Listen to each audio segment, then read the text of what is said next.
That leaves us with the need to accept with resignation all that is narrated, Sahih, from our noble messenger, who spoke nothing but revelation from the side of Allah. Reviewing the mystery of the wall of Yaju and Maju. In Surah Al-Kahf, they said, O Zulkarnain, surely Yaju and Maju are those who make mischief on the earth, so can we give you any payment that you may make a wall between us and them? Qs. Al-Anbiya, 96. Until when the walls of Yaju and Maju are opened, and they descend swiftly from all high places. And when the true promise of the day of resurrection came near, the eyes of those who disbelieved were suddenly opened. They say, woe to us indeed, we were in ignorance of this, and we were wrongdoers. Yaj and Maju in the hadith of Zainab bint Jahsh.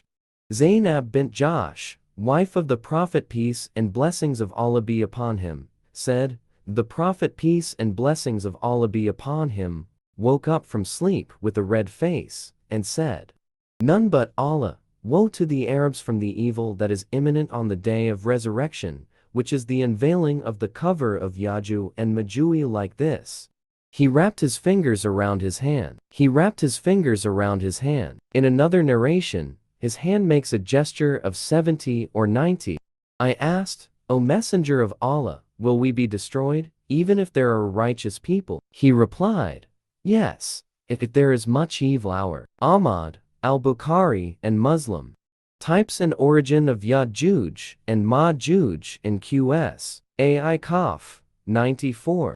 Yaju and Majuj, according to some Lugha experts say, Ism Musitak, has a kala root from Arabic comes from ajaja and nar meaning lick of fire, or from al-ajah mixed very hot, al-aju quickly hostile, al-ajah hard gushing water with the wazn ma full and yaful fall.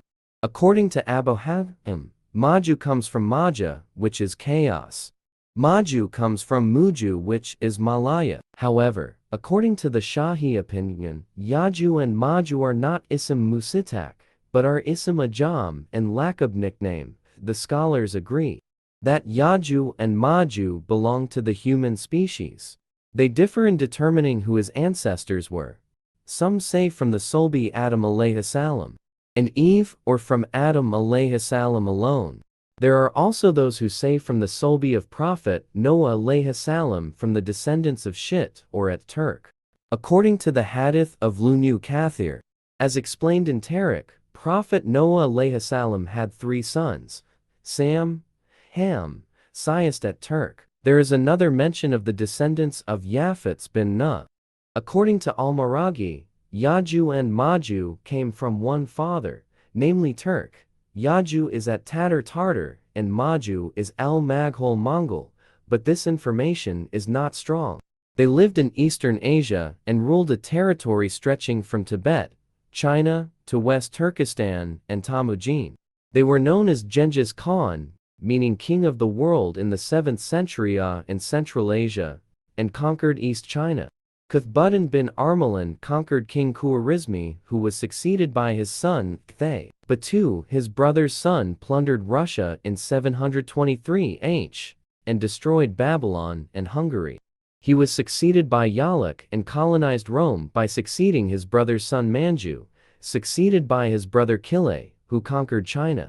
His brother Hulagu Khan subjugated the Islamic State and overthrew Baghdad during the Dawla Abbasiyya, when led by Caliph al-Mutashim Billah in the middle of the 7th century, 656 AH.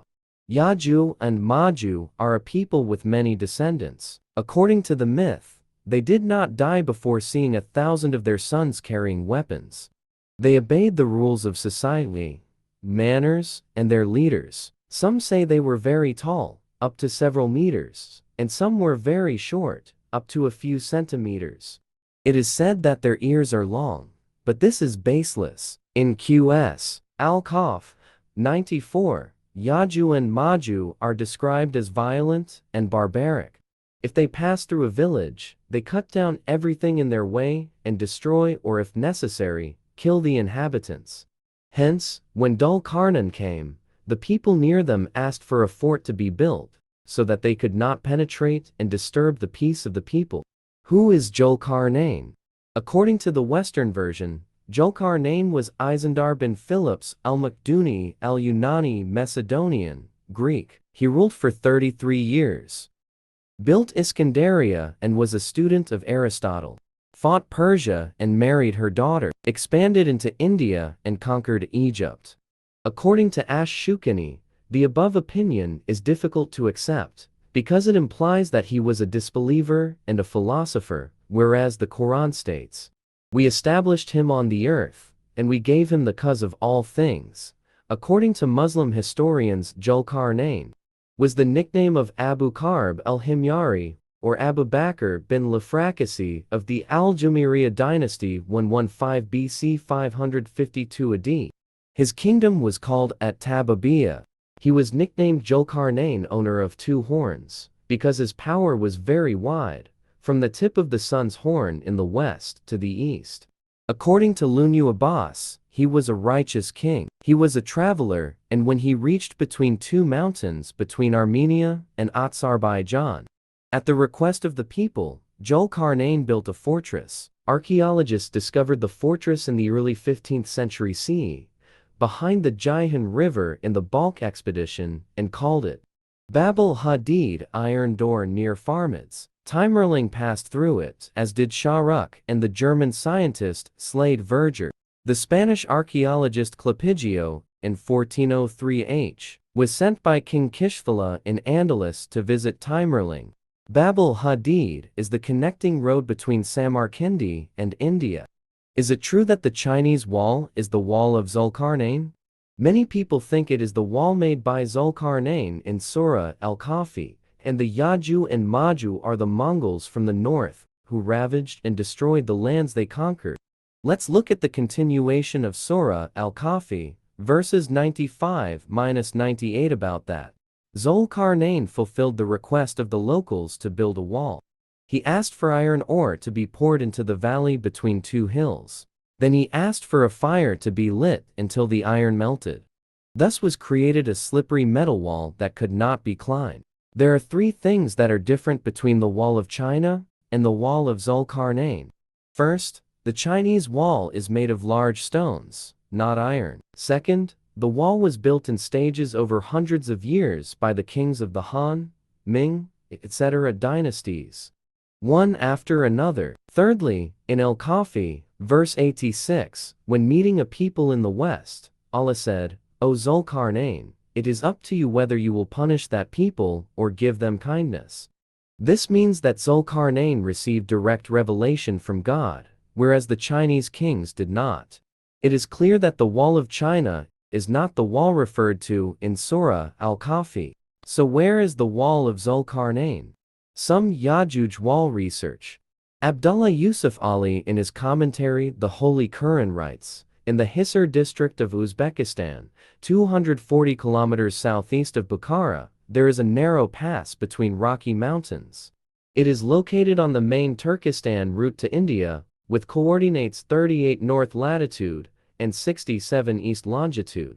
The place is now called Buzhol Khana in Turkish, but its Arabic name used to be Bab al-Hadid. The Persians called it Dar el-Lahani. The Chinese called it Tai Men Quan. They all mean the Iron Gate.